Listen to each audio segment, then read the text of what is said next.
ಮಾತಾಡಿದ್ರು, ಏನು ಹೇಳಿದ್ರು, ಅವರ ಅನುಭವವನ್ನು ಹೇಗೆ ಬಿಚ್ಚಿಟ್ರು ಅಂತ ನಾವು ನೋಡೋದಾದರೆ, ಭಾರತ ಭವ್ಯವಾಗಿ ಕಾಣ್ತಾ ಇದೆ ಅಂತ ಶುಕ್ಲಾ ಅವರು ಹೇಳಿದ್ದಾರೆ. ನನಗೆ ಗಡಿಗಳು ಗೋಚರಿಸ್ತಾ ಇಲ್ಲ, ಭೂಮಿ ಅಖಂಡವಾಗಿದೆ, ಭಾರತ ಬೃಹತ್ತಾಗಿದೆ ಅಂತ ಇದೇ ಸಂದರ್ಭದಲ್ಲಿ ಹೇಳಿರುವಂಥದ್ದು. ಅಂತರಿಕ್ಷ ಕೇಂದ್ರ ಪ್ರವೇಶದ ಬಳಿಕ ಮೋದಿ ಜೊತೆಗೆ ಅನುಭವವನ್ನು ಹಂಚಿಕೊಂಡಿದ್ದಾರೆ ಭಾರತದ ಯಾತ್ರಿ ಶುಭಾಂಶು ಶುಕ್ಲಾ ಅವರು. ಆಗಸದಿಂದ ಇಡೀ ಭೂಮಿಯನ್ನು ನೋಡಿದ್ವಿ, ಭೂಮಿಗೆ ನಿತ್ಯ 16 ಪ್ರದಕ್ಷಿಣೆ ಹಾಕ್ತಾ ಇದ್ದೇವೆ, ಇಡೀ ಪೃಥ್ವಿ ಒಂದೇ ಎಂಬಂತಿದೆ, ಗಡಿ ಕಾಣಿಸ್ತಾ ಇಲ್ಲ, ಏಕತಾ ಭಾವ ಉಂಟಾಗಿದೆ ನನ್ನಲ್ಲಿ ಅನ್ನೋದನ್ನ ಹೇಳ್ಕೊಂಡಿದ್ದಾರೆ. ಹಾಗೆಯೇ ನನ್ನ ಈ ಅನುಭವ ಭಾರತದ ಭವಿಷ್ಯದ ಗಗನಯಾನಕ್ಕೆ ಬಹಳ ಲಾಭದಾಯಕ ಅನ್ನೋದನ್ನು ಕೂಡ ಅವರು ವಿವರಿಸಿದ್ದಾರೆ.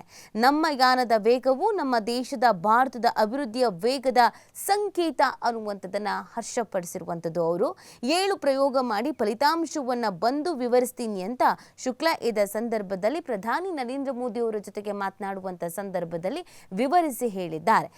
ನಿಜವಾಗ್ಲೂ ಕೂಡ ಇದು ಖುಷಿಯ ವಿಚಾರ, ಹೆಮ್ಮೆಯ ವಿಚಾರ. ಸಾಧನೆಗಳತ್ತ ನಾವು ತೆರಳ್ತಾ ಇದ್ದೀವಿ. ಒಂದೊಂದು ಸಾಧನೆ ಮಾಡಿದಾಗಲೂ ಕೂಡ ಭಾರತ ಅಭಿವೃದ್ಧಿಯ ಪಥದಲ್ಲಿ ಸಾಗ್ತಾ ಇದೆ ಅನ್ನೋದು ಹೆಮ್ಮೆ ಆಗ್ತಾ ಇರುವಂಥ ವಿಚಾರ.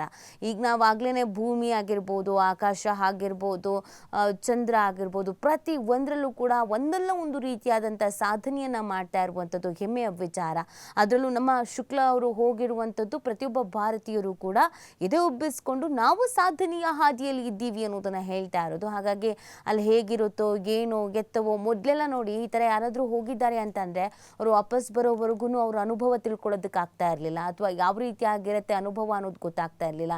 ಈಗ ಸಂವಾದ ಕಾರ್ಯಕ್ರಮವನ್ನೇ ನಡೆಸಿದ್ದಾರೆ. ಸುಮಾರು ಒಂದು 18 ನಿಮಿಷಗಳ ಕಾಲ ಪ್ರಧಾನಿ ನರೇಂದ್ರ ಮೋದಿ ಅವರ ಜೊತೆಗೆ ಮಾತನಾಡುವಂಥ ಸಂದರ್ಭದಲ್ಲಿ ತಮಗಾಗ್ತಿರುವಂಥ ಅನುಭವವನ್ನು ಹೇಗಿದೆ, ಏನು ಎತ್ತ ಅಂತ ಅವರು ವಿವರಿಸಿರೋದು. ಅದರಲ್ಲಿ ಅವ್ರು ಹೇಳಿರುವಂಥ ವಿಚಾರದಲ್ಲಿ ನನಗೆ ಗಡಿಗಳು ಗೋಚರಿಸ್ತಾ ಇಲ್ಲ, ಭೂಮಿ ಅಖಂಡವಾಗಿದೆ, ಭಾರತ ಬೃಹತ್ತಾಗಿದೆ ಅಂತ ಹೇಳ್ಕೊಂಡಿರುವಂಥ ವಿಚಾರ ಹೆಮ್ಮೆ ಅಂತ ಅನಿಸ್ತಾ ಇದೆ. ಅದರ ಜೊತೆಗೆ ನಾವು ಹೇಗೆ ಇಲ್ಲಿ ಬಂದು ವೇಗವಾಗಿ ಎಲ್ಲವನ್ನು ಮಾಡ್ತಾ ಇದ್ದೀವೋ ಅದೇ ರೀತಿಯಾಗಿ ಈ ವೇಗ ಅನ್ನೋದು ಭಾರತದ ಅಭಿವೃದ್ಧಿಯ ಸಂಕೇತವಾಗಿ ಗೋಚರಿಸುತ್ತೆ ಅನ್ನುವಂಥ ಒಂದು ಭರವಸೆಯ ಮಾತು